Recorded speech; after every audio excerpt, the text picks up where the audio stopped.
abiringiye Uwiteka tumeze nk'umusozi Siyoni, ntabwo ubasha kunyeganyega ahubwo uhora uhamye iteka.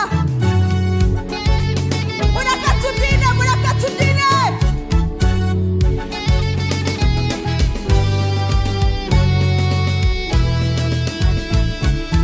Abiringiye Uwiteka tumeze nk'umusozi Siyoni,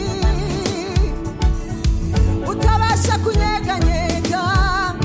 Abiringiye Uwiteka, murakatuzamura amajwi yacu. Abiringiye Uwiteka tumeze nk'umusozi Siyoni, oya ntunyeganyega, utabasha kunyeganyega.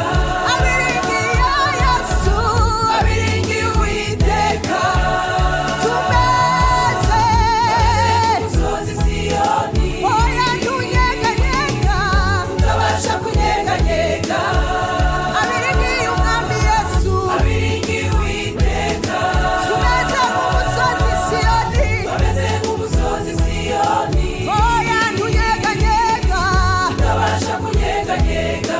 Abiringiye Umwami Yesu, abiringiye Uwiteka tumeze nk'umusozi Siyoni, oya ntunyeganyega, utabasha kunyeganyega.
Turagushima Uwiteka Mana yacu kuri umwanya duhaye kugira ngo dusangire ijambo ryawe.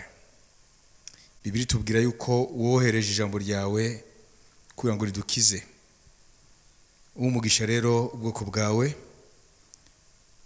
Mwami kugira ngo abakwizeye bose bakomeze guhagarara mu kwizera muri ibihe isi irimo bitoroshye, kuzageza igihe uzagarukira mwami uzasange intwari zo kwizera. Umugisha rero buri muntu wese ari bwumvira ijambo, kandi Mwuka Wera usoze iki jambo ryawe riri buvuge mu bugingo bw'abantu bawe mu izina rya Yesu, amen. Turi ku cyumweru tariki 11 kwezi kwa 10 2020.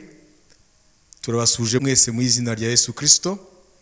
Turizera yuko Imana ikomeza kubarinda, kubarwanira, kubagira neza ku munsi. Rero ijambo ry'Imana niryo Imana yahaye itorero kugira ngo ririyobore, kuko ntabwo twizera ibyo twibwira, ntabwo twizera amagambo y'abanyabwenge, turizera ijambo Imana yavuze. Yesu yavuze ngo ijambo ry'Imana, ijambo rye ngo ni umwuka kandi n'ubugingo. Rero uyu munsi ijambo ry'Imana turi busangire iravuga riti ntimuhagarike imitima yanyu. Umutwe w'ijambo ry'uno munsi uravuga uti ntimuhagarike imitima yanyu. Dusome mu butumwa bwiza bwanditswe na Yohana ibice 14 ku murongo wa mbere wonyine. Yohana ibice 14 ku murongo wa mbere, ntimuhagarike imitima yanyu, mwizere Imana nanjye munyizere. Aya ni amagambo yavuye mu kanwa ka Yesu Kristo umwami wacu abwira abigishwa be.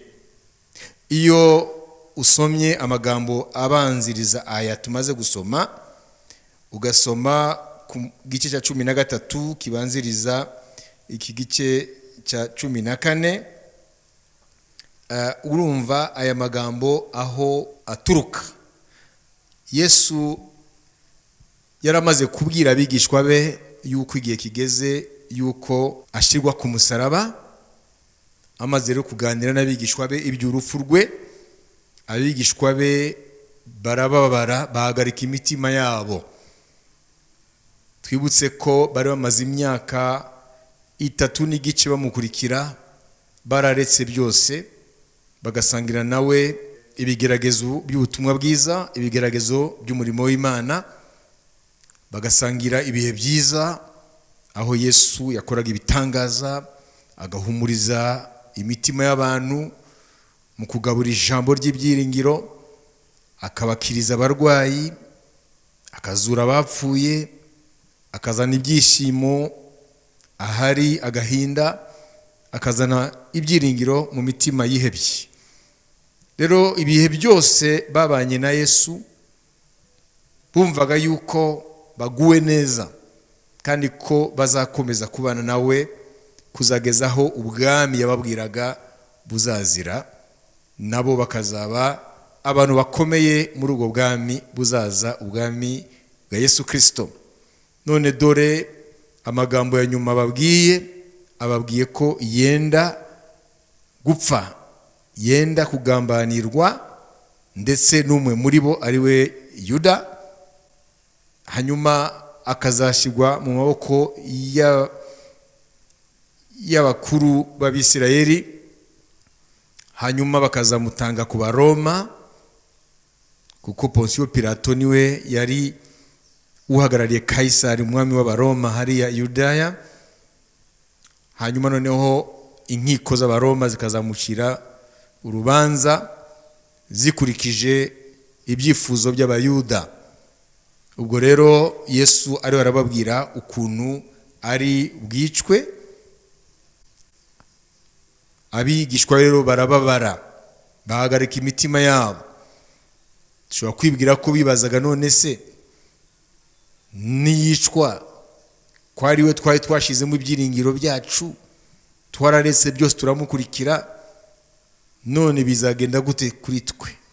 Niyo mpamvu rero imitima yabo yari ibabaye, bari bahagaritse imitima, bumvise inkuru yuko agira abavemo, agira abakurwemo, agira yicwe. Kugeza aho ntabwo bari bwatahura umugambi w'Imana mu bugari bwawo. Nkuko natwe twese iyo tukurikiye Yesu ntabwo duhita ko kanya dutahura ubugari bw'umugambi w'Imana. niyo mpamvu abantu benshi bamara imyaka myinshi mu nzu y'Imana cyangwa tuvuge mu gakiza bazi yuko ari guhabwa umugisha n'Imana. Imana igaha umugisha akazi kabo, Imana igaha umugisha urugo rwabo, Imana igaha umugisha ubuzima bwabo. Aho niho batinda cyane cyane mu myumvire yabo kubijyanye n'agakiza. Ariko kumenya umugambi urenze Mana mpumugisha ni bake byinjiramo vuba. Kenshi dutinda rero mu kureba agakiza mu rugo rwego gusa guko Yesu aramumugisha muri ibi nibi. Kandi nibyo Yesu araduha umugisha kuko ni mu masezerano y'Imana, ariko umugambi w'Imana urenze uhaga umugisha muri ubuzima turimo gusa. Niyo mpamvu dukwiye gukura rero tukava mu bwana tugakura tukagira aho dutahura umugambi w'Imana mu buryo bugari. Noneho abigishwa nabo bari muri uru rwego, kandi nibutse yuko ntago bari bwakire Umwuka Wera, kuko Umwuka Wera yaje kuza nyuma. Yesu yaramaze gupfa no kuzuka no kuzamuka mu bwiza, kuzamuka mu ijuru. Umwuka yaje kuza nyuma ku munsi wa Pentecote, iminsi 50 kuva aho Yesu yabambwe ku musaraba, hanyuma akazuka, hanyuma akamarana n'abigishwa be iminsi 40. Noneho bakamara iminsi 10 bategereje isezerano ryo kuza k'Umwuka Wera. Bibiri tubwira ko Yesu amaze kuzuka mu bapfuye yamaze iminsi 40 akomeza kwigisha abigishwa be, ashemangira, anagura ijambo ry'Imana muri bo kubijyanye n'umugambi w'Imana, ujyanye n'iby'ubwami bw'Imana. Hanyuma icyo gihe rero Umwuka Wera, nyuma y'iminsi 10 Yesu yatandukanije nabo azamutse mu ijuru, niho yaje abayishurira rero ibintu byinshi umwami yababwiraga ariko ntibabyumve. Niyo mpamvu rero tukwiye kumenya yuko aya magambo ngo ntimuhagarike imitima yanyu, mwizere Imana nanjye munyizere, n'amagambo rero yaturutse muri ibyo biganiro bijyanye n'urupfu rwa Yesu Kristo yariho arabwira abigishwa be. Urumva rero ko byabagoye kubyakira, kandi byari mu mugambi w'Imana yuko Yesu yaje kutubera umwana w'intama umwe Abisirayeli batambaga imyaka hafi 1500 bamenyekanisha urupfu rwa Yesu Kristo umwana w'intama w'Imana w'ukuri, ariko batabizi kuko bari mu gicucu cy'ibintu, kuko ukuri kuri muri Yesu Kristo. Yesu rero yaje kuba cya gitambo gikuraho ibyaha burundu, atari bya bitambo Abisirayeli batambaga ku gicaniro Imana yategetse Mose ko cyubakwa, ariko ngo ibyaha byaratwikirwaga gusa mu isezerano rya kera. Ariko Yesu yaje gukuraho ibyaha burundu kuko igitambo yatanze rimwe rukumbi ku musaraba i Golgotha.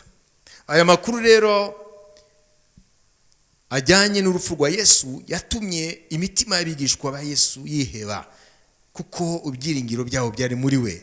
None we araza gupfa. Ese barasubira mu buzima bwabo bwa kera? Ese biragenda gute? Isi yababonye bareka byose bakamukurikira, bakaba bigishwa be ku mugaragaro, bizagenda gute? Ibibazo byinshi rero byahise bitaha imitima yabo. Rero aya magambo n'uyu munsi aracyafite icyo atwigisha. Ni ibintu byinshi cyane muri iyi minsi turimo bituma abantu bahagarika imitima yabo. Nk'uko bivugwa kenshi, isi y'imbere ya corona, icyorezo cya corona, n'isi y'inyuma corona imaze kuza, ni amasi abiri atandukanye. Iyo ukurikiye ibivugwa, hari impamvu yatuma abantu bahagarika imitima yabo. Nk'ubu dufata ingero nkeya gusa, ibigo by'imari mu rwego rw'isi, Banque Mondiale, World Bank, cyangwa Fonds Monétaire International, IMF, ibyo bigo imibare bitanga ku byerekeye ubukungu bw'isi ni imibare ituma benshi bahagarika umutima, abazi bya ekonomi. Ibyo bigo by'imari biravuga ko corona yafashe isi iyisubiza inyuma imyaka hagati y'imyaka 15 nuvuga ngo ubukungu bw'isi uko bumeze ubu nuko buzamera mu gihe kiri imbere, ngo ni nkuko isi yaba yarasubiye inyuma imyaka 10, imyaka hagati y'10 n'5, 10 n'imyaka 5 hagati aho. Ni nkuko nta kintu na kimwe isi igeze ikora muri iyo myaka. Ibyo bagezeho, isi yagezeho mu myaka 10 ishize, corona yaraje irabikubura byose. Ingaruka rero ibyo bigo bivuga mu mibare, mu statistique, nuko ngo miliyoni nyinshi cyane nka 30 cyangwa miliyoni 40 z'abantu batuye ku isi bari bamaze kwigeza mu buzima bushimishije mu byerekeye imibereho yawo, ari byo bita mu Gifaransa les classes moyennes cyangwa mu Cyongereza middle class. Tuvuga ngo ni abantu batari abakene, batari n'abakire ba cyane, ariko bafite ubuzima butuma bashobora kuzigama, bagashobora kwiha ibintu byinshi cyane, ndetse n'abakire bashobora kwiha. Tuvuge nko gufata vacances, nka bya bihugu abaturage babyo bakora cyane, bigatuma haba igihe cyo gufata vacances, bagafata vacances n'imiryango yabo niki, cyangwa kagura inzu, imodoka, abana bakiga mu mashuri meza n'ibiki byose. Ibyo byose ni ibintu biranga middle class. Kandi middle class cyangwa abantu bari mu rwego ruciriritse, bari hagati y'abakire n'abakene, abo ikindi kibaranga nubwo ama definition, ibisobanuro by'icyo cyiciro cy'abantu bitandukanye. Hariho ama definition menshi kubijyanye na class moyenne, middle class, ariko muri rusange hamwe niyo mibereho myiza baba bagezeho. Ariko hari ikindi kibaranga, nuko iyo atakaje akazi, nibura ashobora kumara nk'amezi 6 ataraba umukene, akaba ashobora kugira ibimubeshaho nk'amezi 6 atagikora, wenda akazi karangiye cyangwa bamusezereye. Ibyo bisobanuro bifashe rero nibyo byita umuntu ari muri middle class cyangwa class moyenne, urwo rwego. Uyu munsi rero iyo mibare ya Banque Mondiale, icyo kigo cy'imari cy'isi, na Fonds Monétaire International FMI, baravuga yuko imibare yabo kubera iyi corona, miliyoni nyinshi z'abantu bari bamaze kwera muri urwo rwego rwa middle class, class moyenne, baraza cyangwa bari baraza gusubira inyuma cyane mu buryo bazaba mu cyiciro cy'abakene. Nuvuga ngo rero iyi corona yinjije miliyoni z'abantu n'imiryango yabo mu cyo bita mu Gifaransa la précarité de la vie. Nuvuga ngo mu bukene, ngo mu buryo bizagorana cyane kugira ngo isi izongere kuhaguruka no kubaka iyo middle class mu bihugu byinshi. Izo ngaruka rero z'ibibazo biriho muri kino gihe, murumva ko ni ngombwa, bizana mu mitima y'abantu ubwoba, kwiheba n'agahinda. Hanyuma ku rundi ruhande, kubyerekeye n'umutekano uri ku isi, muziko byari bizwi ko nka Amerika, igihugu cy'igihangange ku isi, yuko ari igihugu kivugwaho byinshi cyane, cyavugwa urugero ko ari igihugu abaturage bameze neza n'ibindi. Ariko naho ibiriyo biraba ni ibintu byerekana yuko isi igeze ahantu aho ibintu byose biragenda bizana ubwoba bwinshi mu bantu. Mu minsi ishize President wa Amerika Donald Trump yaravuze ngo isi turimo muri kino gihe imaze kuba isi irimo danger nyinshi. Rero muri iyi minsi hari amakuru yavuzwe, muziko leta y'Amerika Amerika ni n'amareta 50 ashizwe hamwe, hakaba ariyo guverinoma federale, ariyo guverinoma nkuru iyobowe na Trump uyu munsi, ariko hakaba ariho buri leta muri zo 50 zifite abayobozi bazo bitwa aba governors. Ariko urebye kuko ari umukuru wa leta, mu bisanzwe ni umukuru wa leta nawe. Rero muri iki gihe ari umukuru wa leta imwe yo mu mareta ya Amerika, abaturage bo muri iyo state mu gihugu bari bapanze kumushimuta. Nimwibaze nka Amerika ifite inzego zikomeye cyitwa FBI, ifite za CIA, inzego zikomeze cyane ziperereza zishobora kumenya ibintu bitaraba, ariko bari bapanze umugambi wo gushimuta umukuru w'iyo leta. Nimba rero umukuru wa leta yashimutwa, urumva ko umuntu usanzwe rero ntiyabura kuba afite ubwoba. Nuvuga ngo rero isi iri mu bihe aho abantu bagenda binjira mu buzima bugoye, kandi ubuzima buzana ubwoba mu mibereho y'abantu. Murumva mu za Mali ukuntu ibyihebe ku munsi bishimuta abantu, intambara zidashira hirya no hino, nta kwezi gushira nta mirwano ihagurutse mu gice runaka cy'isi, muri ya bice bya Aziya yegereye Uburayi, muri Armeni. Rero ibintu biraba ku isi, birumvikana ko ntibyabura kuzana mu mitima y'abantu ubwoba no guhagarika imitima. Muri domene zose hari impamvu abantu bashobora guhagarika umutima mu rwego rw'isi, ntabwo ari igihugu kimwe gusa, mu rwego rw'isi. Uyu munsi rero Imana iratubwira nk'uko umwami yavuganye n'abigishwa be kuri uriya munsi, yavuganye nabo ku bijyanye n'ibyenda kumubaho, ko ari bwicwe.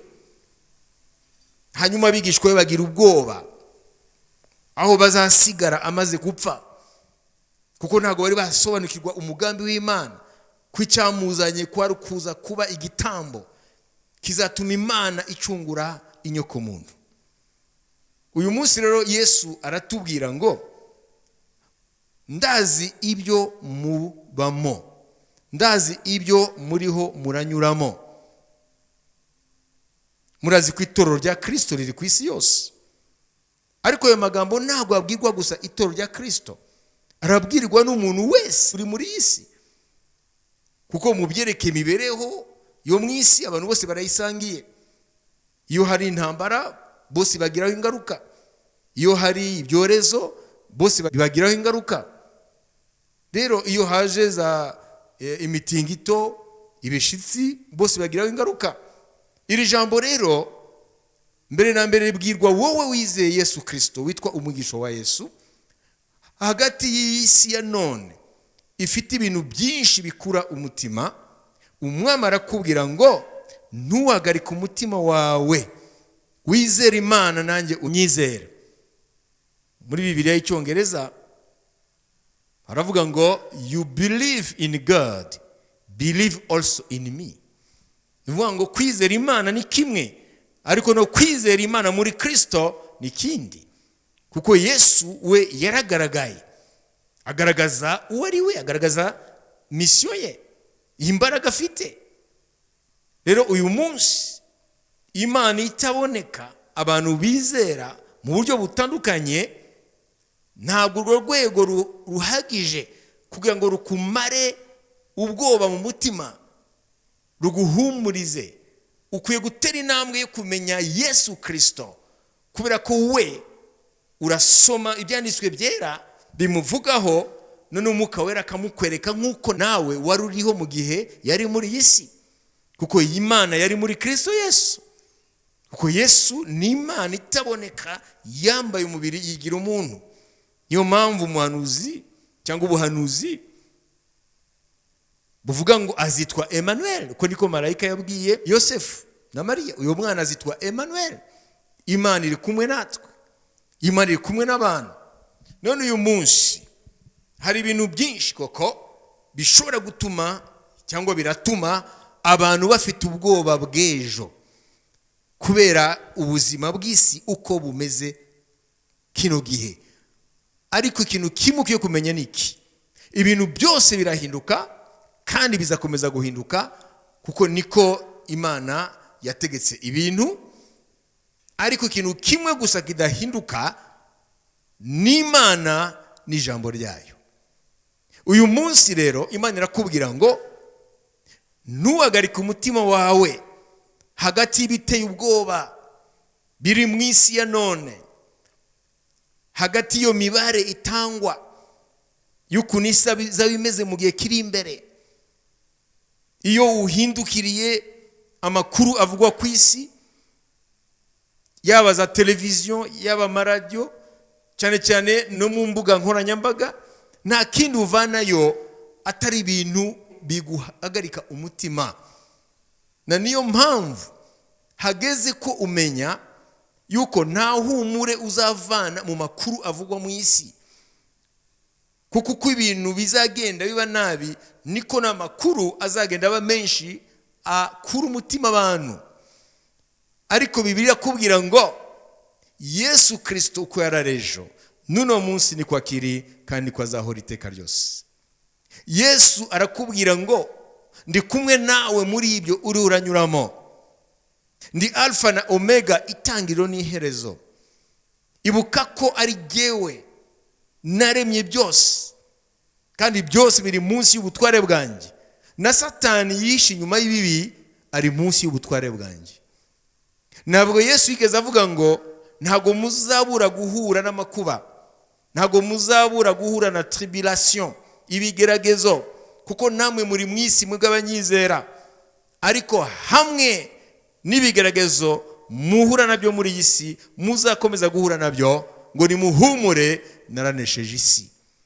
Icyo nicyo Yesu yavuze mu butumwa bwiza kandi bwa Yohana ibice 16 ku murongo wa 33.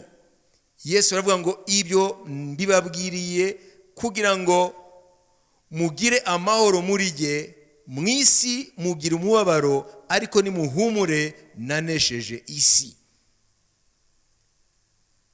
Aha niho dusoma yuko Yesu ntabwo yigeze avuga ngo abanyizeye ibyo abandi bazashikirwa nabyo muri iyi si, mwebwe ntabwo bizabashikira. Turi mu isi mu buryo bw'umubiri, ariko mu buryo bw'umwuka twebwe abizera Yesu ntabwo turi ab'isi. Turi muri Kristo mu buryo bw'umwuka kubwo kwizera, kandi ngo Imana irinda abantu bayo kubwo kwizera. Ariko mu buryo bw'umubiri turi mu isi. Niyo mpamvu tukwiye kumenya neza yuko mu isi ntabwo twahavomamo ibyahumuriza imitima yacu. Mu isi ntabwo twahavomamo ibyadukomeza. Muri iyi minsi hari n'imibare yindi igenda itangwa n'impuguke cyane cyane mu bijyanye n'imibanire y'abantu ku isi, ubuzima bwabo, nko muri za sociologie cyangwa abareba ibyerekeye la santé mentale, uko abantu ubuzima bwo mu mutwe, mu mitekerereze. Baravuga ko imibare y'abantu bagenda bagaragaza iyahamuka igenda yiyongera ku isi. Muzi yuko ubushakashatsi buravuga yuko cyane cyane mu bijyanye n'ibyerekeye imiterere y'imbere y'umuntu, la psychologie na psychanalyse, ubushakashatsi buravuga yuko tuvukana twese ibibazo bitandukanye, nubwo tuba tutari abarwayi barembye ngo bajyanwe ku bitaro. Nibyo bita les névroses. Névrose ni indwara tuvukana tukagendana nazo, ariko umuntu akabazi ko afite ikibazo. Ushobora kuba umuntu ugira ubwoba vuba, ushobora kuba umuntu uba mu bwigunge vuba, ushobora kuba umuntu wiheba vuba. Rero izo za névrose harimo igitwa za phobie. Hari umuntu atinya amazi, yabonye uruzi aratinya. Hari umuntu atinya kuba ahantu hafunganye. Hari umuntu atinya kuba mu kivungi cy'abantu benshi. Izo phobie zose ubwo bwoba butandukanye abantu babana nabo kandi barabwiziho. Ibintu bita angoisse. Umuntu akaba akumva afite agahinda, ubwoba n'ibindi. Ibyo ni ibintu abantu tubana nabyo. Ibyo za névrose abantu baba bazi ko bafite icyo kibazo. Ariko rero hari igihe rero tujya mu byitwa psychose. Byo rero bari uburwayi, kuko umuntu ntabwo anazi ko anarwaye. Nibyo bita schizophrenie. Umuntu akagira perte na réalité. Ibyo abandi babona si byo abona, ibyo abandi bumva si byo yumva. Akaba yagira ubwoba y'ibintu abandi badashobora kugira ubwoba, kubera ko haba hariho personalite ye uko ateye biba byangiritse muri we. hariho coupure na realite, kwitandukanya n'ibiriho. Hariho ibyitwa psychose maniaco depressif, umuntu akaba rimwe na rimwe akaba ari umuzima atekanye nk'abandi, undi mwanya bigahinduka akaba umusazi. Musanze banabyita ko ari la folie circulaire, kuko ari gihe aba atuje ari muzima, kindi gihe akamera nk'umusazi. Nivuga ngo rero ibyo byose, izo ndwara, kubera isi aho igeze n'ibibazo ifite ubu, ngo ziragenda zifata intera ku isi, aho abantu benshi bagenda baba mu yahahamuka rifite impamvu zitandukanye cyangwa inzego zitandukanye. Umupsychanalyste cyangwa uri ku isonga y'ubushakashatsi bwitwa psychanalyse yitwa Sigmund Freud, niwe yavuze ngo ikiishi inyuma y'izo ndwara zose, yaba nevrose yaba nizo za psychose, ni ukuvuga ngo ni angoisse. Ni ukuvuga ngo tuvukana angoisse. Hari ikintu muri twebwe gituma umuntu adashobora gutekana 100%. Hari n'igihe haba ubwoba budafite n'impamvu. Uyu munsi rero Satani afite amahirwe menshi yo kwinjiza abantu muri ubwo buzima bwo kutagira ituze mu mitima, bwo kutagira amahoro mu mitima yabo, byaba bifite ishingiro byaba bidafite ishingiro. Hageze rero yuko umwami Yesu Kristo iri jambo yabwiye ba Petero, abigishwa be ba mbere, uyu munsi hageze yuko umenya ko Imana irigaruye kuri wowe nanjye muri iki gihe turimo. Ntabwo dushobora guhangana n'ibibazo biriho n'ibiri imbere mu gihe cyose Yesu ataragaruka kujyana itorero, tudashoboye kumenya yuko ihumure no gukomera nta handi bituruka muri Yesu Kristo. Muri ukawushize twavuze ku nkuru ya Yakobo, ariyo yaje kwitwa Israeli. Yakobo igihe yahungaga umuvandimwe Esau, agahungira mu gihugu aho nyina ndetse na se na Abrahamu bakomotse, twabonye yuko mu kugaruka yagarutse afite ubwoba ko azahura na Esau, kubera ko yamuriganije akamutwara umugisha we. Iyo usomye rero Bibiliya ugasoma nko mu gitabo cy'Itangiriro ibice 32 ku murongo wa 23 kugeza kuri 33, urabona Yakobo ngo amaze kubona ko ari hafi yo guhura na Esau, ngo yambutsa abantu be n'umuryango we n'imitungo ye, abambutsa icyambu cyitwa Yaboki. Hari umugezi n'icyambu cyitwa Yaboki. Amaze kubambutsa, noneho we asigara wenyine. Aho niho rero yaje gukirana n'Imana mu rwego rwa marayika wayo. Aho niho Imana yaje kumuhindurira izina. Aho yitwaga Yakobo umuriganya, Imana yavuga ngo ntukitwa Yakobo, uzitwa Israeli, prince avec Dieu, gikomangoma cy'Imana. Uhereye aho Yakobo hari ikintu cyamubayeho muri uko gukirana na marayika w'Imana, yari mu cyimbo cy'Imana, ngo bukeye mu museke, ngo yanga kurekura uwo bakiranaga, ngo kiretse amuhaye umugisha. Hanyuma marayika w'Iteka hari ikintu yaje gukora.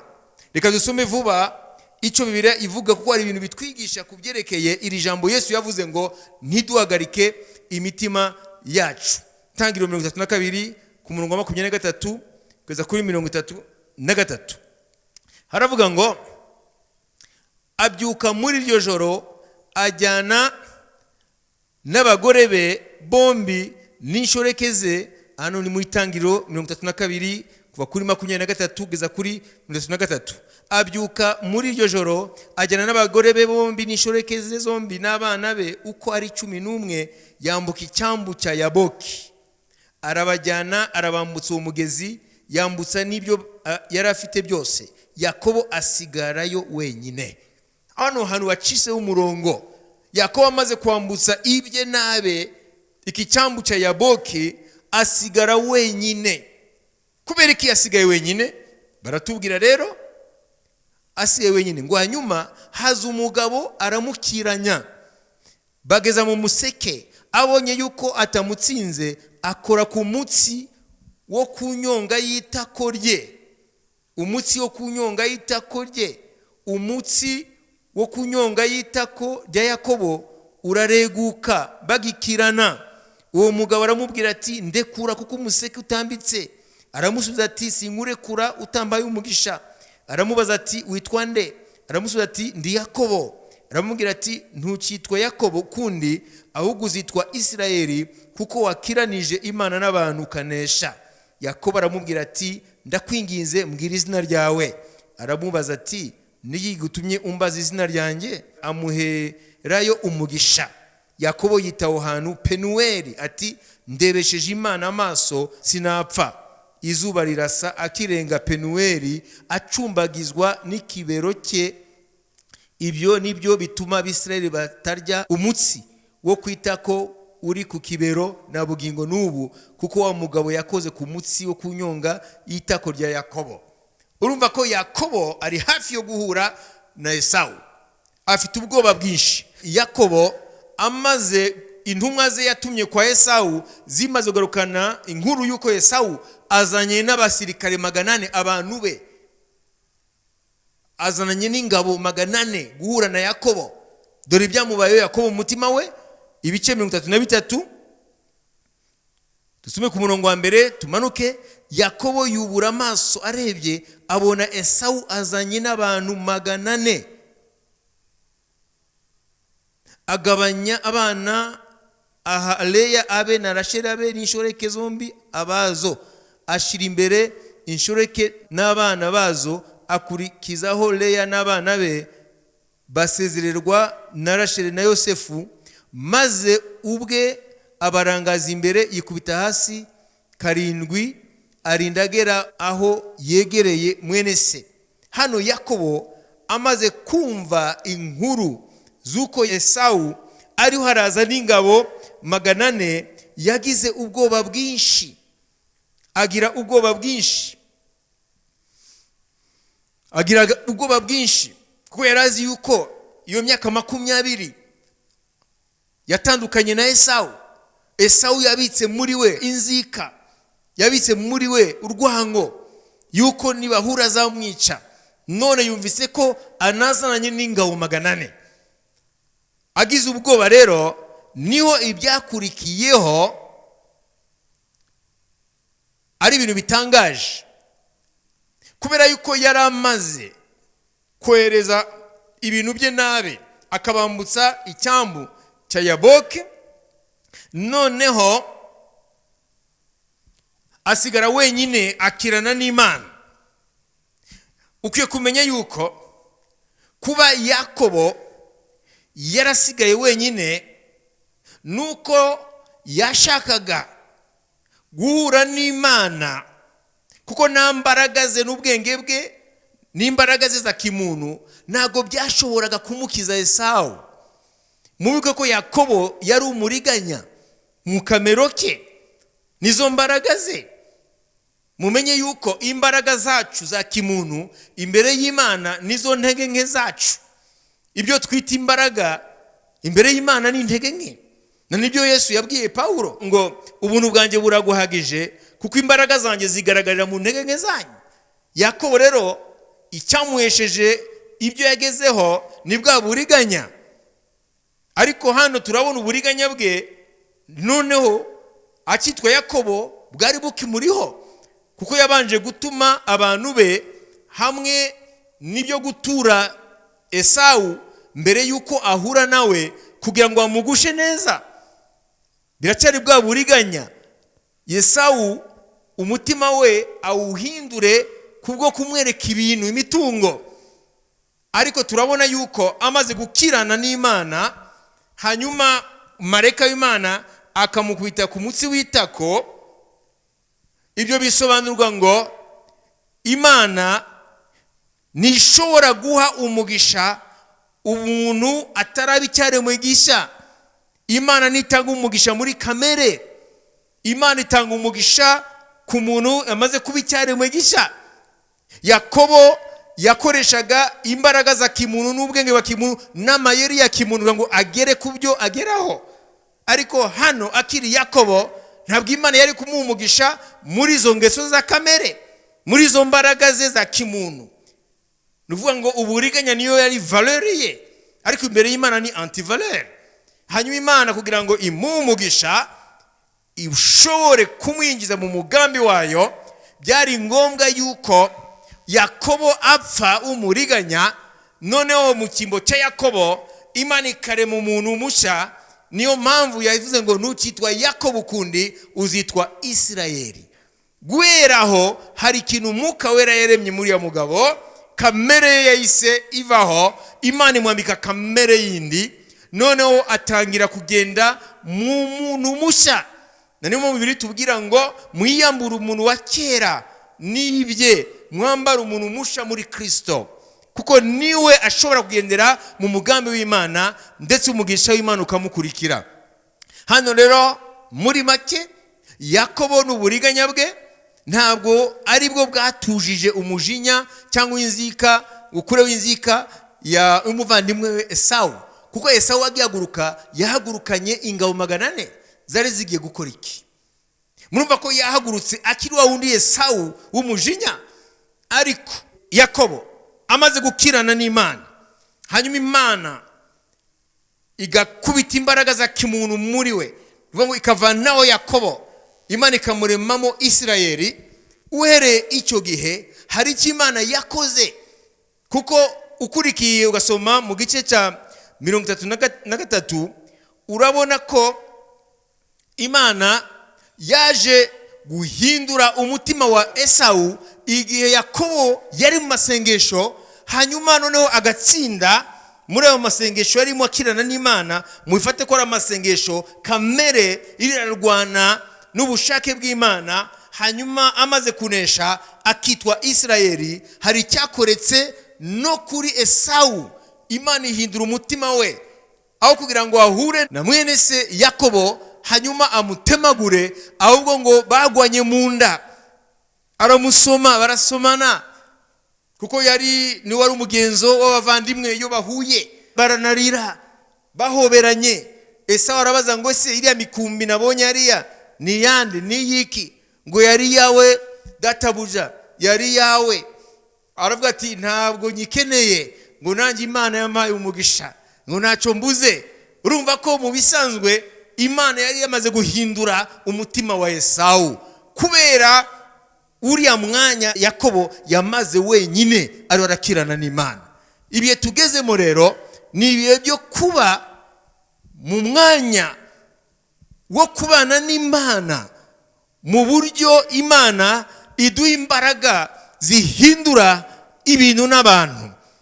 Ko ntushobora kunesha nk'uko Yakobo yaje kunesha muri iriya circonstance, biriya bihe yarimo byo kugira ubwoba bwo guhura na Esawu, yanyaze yibyo umugisha we kuguburiganya.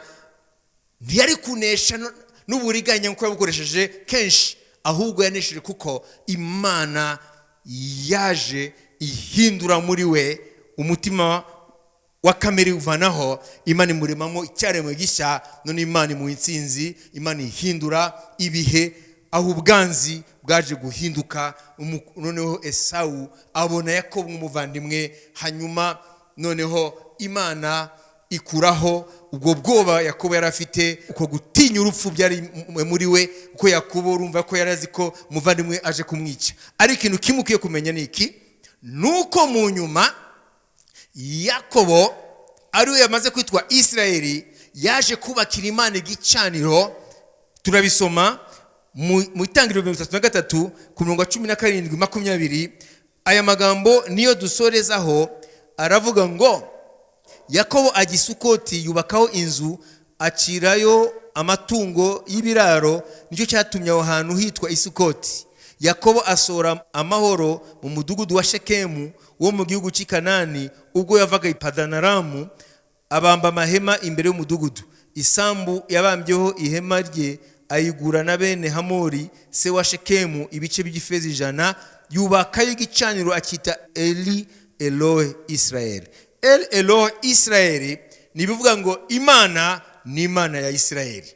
Muzi ko mbere yari Imana ya Abrahamu sekuru, Imana ya Isaka ise, noneho amaze kwibonera amaso mu yandi, igihe yasigaye wenyine amaze kwambutsa abe n'ibye cya cyambu cya Yaboki, noneho aravuga ati noneho Imana ibaye Imana ya Isirayeli. Nawe uyu munsi Imana irashaka kwiyereka mu buryo budasanzwe kugira ngo umenye ko Imana ari mu ijuru n'isi ni Imana yawe.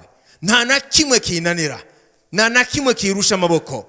Hano experience ibi bihe Yakobo yabanye n'Imana, Imana igahindura izina rye ikamuhinduramo umuntu mushya, yahise yubaka igicaniro akitwa El Eloi Israeli. Imana iba Imana ya Isirayeli, ntabwo ari Imana ya Yakobo. Yakobo nta Mana yari afite.